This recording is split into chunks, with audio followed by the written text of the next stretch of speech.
یہ جو آوازیں آ رہی تھی پتھروں کی تو اس سے سارے گاؤں ہل رہا تھا. جب میری اماں باہر کی طرف بھاگی میرے دو چھوٹے بھائی بھی اس کے طرف بھاگے تو پانی میرے اماں کو بہا کر لے جا رہی تھی. دونوں بھائیوں نے اس کو بچانے کی کوشش کی. میرے بھائی بھی پانی میں بہہ گئے تو پھر میں نے اپنے چھوٹے بھائی کو بچانے کی کوشش کی. میں بھی اس پانی میں بہہ گیا.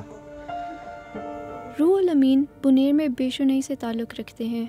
15 اگست کی صبح وہ اپنے گھر پر تھے جب اچانک کلاؤڈ برسٹ ہوا اور وادی میں سیلاب آ گیا. انہیں پانی کا ریلا اپنے ساتھ تقریباً 2 کلومیٹر تک بہا کر لے گیا. میں پانی کے اندر بہہ رہا تھا. میں نے کچھ بھی نہیں دیکھا ہے. یہاں پر میں پتھروں کے بیچ میں پھنسا ہوا تھا. تقریباً میں نے 30-35 لاشیں دیکھی ہے اپنی اماں کو اور اپنے بھائیوں کو ڈھونڈتے ہوئے. میرے ایک انکل نے ان لوگوں کو بچایا ہوا تھا. تقریباً 4-5 گھنٹے بعد ہم ایک دوسرے سے ملے ہوئے ہیں. میرے اماں اور دونوں بھائیوں کو بھی میں نے جب دیکھا میں بہت خوش ہو گیا.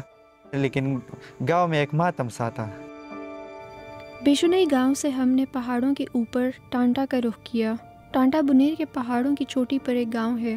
انہی پہاڑوں پر 15 اگست کو کلاؤڈ برسٹ ہوا تھا جس کے بعد نیچے وادیوں میں سیلاب آ گیا. سیلابی پانی کا ریلا اپنے رستے میں سب کچھ بہا لے گیا. ایک سب سے زیادہ جو ہمارا ضرورت ہے روڈ کے، کیونکہ ہمارا جو بیمار بن جاتا ہے وہ ہم یہاں سے اٹھا کے کندھوں پہ جب ہاسپٹل تک ہم لے کے جاتے ہیں ڈگر یا پیر بابا ہاسپٹل تک، وہ راستے پہ مر چکا ہوتا ہے. میں خود یہاں سے گاڑی چلاتا ہوں. میں نے ایک مریض اٹھایا یہاں سے تو آدھے راستے میں جو ہے نا ان کا بچہ جو ہے نا وہ فوت ہو گیا تھا. اس علاقے تک رسائی خاصی مشکل ہے. سیلاب آنے سے پہلے یہاں 3 سڑکیں جاتی تھیں لیکن اب صرف ایک کچی سڑک باقی ہے اور اس پر عام گاڑیاں سفر نہیں کر سکتی.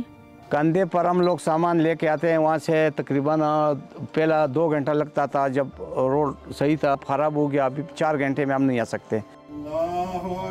نیچے گاؤں میں ایسے بھی خاندان ہیں جن میں ایک ہی خاندان کے 35 جبکہ ایک اور کے 18 لوگ فوت ہو گئے اور کچھ ایسے بھی لوگ ہیں جو اب بھی لاپتہ ہیں. وہ 84 شہداء ابھی بھی اس منظر جو ہے نا وہ ہمارے کانوں کے اندر ہے. وہ چیخ و پکار، وہ بچوں کی، وہ عورتوں کی، وہ یہاں پہ ایک ایمرجنسی صورتحال، وہ یہاں لاشوں کو اٹھانا، وہ یہاں زخمیوں کو ہسپتال میں پہنچانا. ہم نے ایک ریلا دیکھا ہے. وہ اپنے ساتھ درختوں کو اکاڑ کے لے آئے تھے. وہ اپنے ساتھ بڑے بڑے پتھروں کو لے آئے تھے. وہ گھروں کو اسی طرح بہا کے لے جاتے تھے کہ ہم اس کا تصور بھی نہیں کر سکتے. دن کو تو پھر بھی ہم آگے پیچھے چیزوں میں بزی ہوتے ہیں. رات کو یا شام کو جب ہم گھر واپس لوٹتے ہیں نا تو وہ بچے جن کے والدین نہیں ہیں، وہ بچے جن کی مائیں نہیں ہیں، وہ مائیں جن کے خاوند نہیں ہیں، وہ مائیں جن کے بچے نہیں ہیں، تو ایک دوسرے کو دیکھتے ہیں. اور ان وادیوں میں پانی کے رستے میں جتنے گھر آئے وہ یا تو بہہ گئے یا پتھروں کے نیچے ہی دب گئے، اور جو بچ گئے ہیں وہ اب رہنے کے قابل نہیں. آگے سردی آ رہی ہے اور بچے ہم مختلف رشتہ داروں کے گھر پہ رہ رہے ہیں. میں خود ماموں کے گھر ہوں، کبھی چچا کے گھر ہوں. میرے بچے ادھر ہوتے ہیں کبھی ادھر ہی ہوتے. یہاں پہ تو فلاحی ادارے کر رہے ہیں، 2 کمرے شیلٹر دے رہے ہیں. اس پہ تو یہاں پہ لوگوں کا گزارا نہیں ہوتا. یہاں پہ جوائنٹ سسٹم ہے، جوائنٹ فیملی سسٹم ہے. ایک گھر میں 15-20 تک لوگ جو ہے نا وہ رہ رہے ہیں. یہاں کے مقامی لوگوں کو یہ بھی محسوس ہو رہا ہے کہ جیسے جیسے وقت گزرتا جا رہا ہے ان کی مشکلات میں اضافہ ہوتا جا رہا ہے. جو انتظام آیا وہ نیچے تک آیا قدر نگر تک. اوپر اس ٹانٹے کا وزٹ اس نے نہیں کیا. موجودہ حکومت جو ہے اس سے یہ مطالبہ ہے کہ فوراً ٹانٹے کا وزٹ کرے. یہاں کا جو ہے نا حالات دیکھیں آپ. یہاں پر راشن پہنچانا بھی مشکل ہے. لوگوں کا اگر مریض ہوا تو وہ بھی مشکل ہے، نہیں پہنچا سکتے. گورنمنٹ کی طرف سے اس ٹائم مشکل تھوڑی سی یہ ہو رہی ہے کہ 2 مہینے ہونے کو کوئی میگا پروجیکٹ ابھی تک لانچ نہیں ہوا. اور ایشوز تو ظاہری بات ہے، ریہیبلیٹیشن ہے، گھر بنا کے دینے. کچھ ہمارے پاس INGOs اور NGOs ہیں.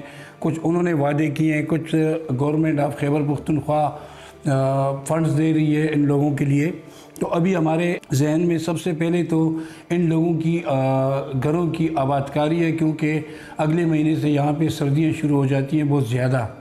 گھر تھے ہمارے وہ جو اس میں ڈیمیج ہوئی ہیں فلی. تو ان جگہ پہ اب گھر بنانا ممکن بھی نہیں ہے اور اس کی اجازت بھی حکومت نہیں دے گی، کیونکہ وہ اب بالکل ندی کے روپ اختیار کر گئی وہ جگہ۔ روڈ، گھر، جانی نقصان اور مال مویشی بہہ جانے کے علاوہ یہاں کاروبار بھی شدید متاثر ہوئے ہیں۔ لوگوں کا کہنا ہے کہ سب کے بعد اب ان کی زندگی رک سی گئی ہے۔ انہیں اب مستقبل کے بارے میں سوچنا بھی ہے، لیکن انہیں یہ سوال بھی درپیش ہے کہ وہ اب مستقبل کے بارے میں کیسے سوچیں۔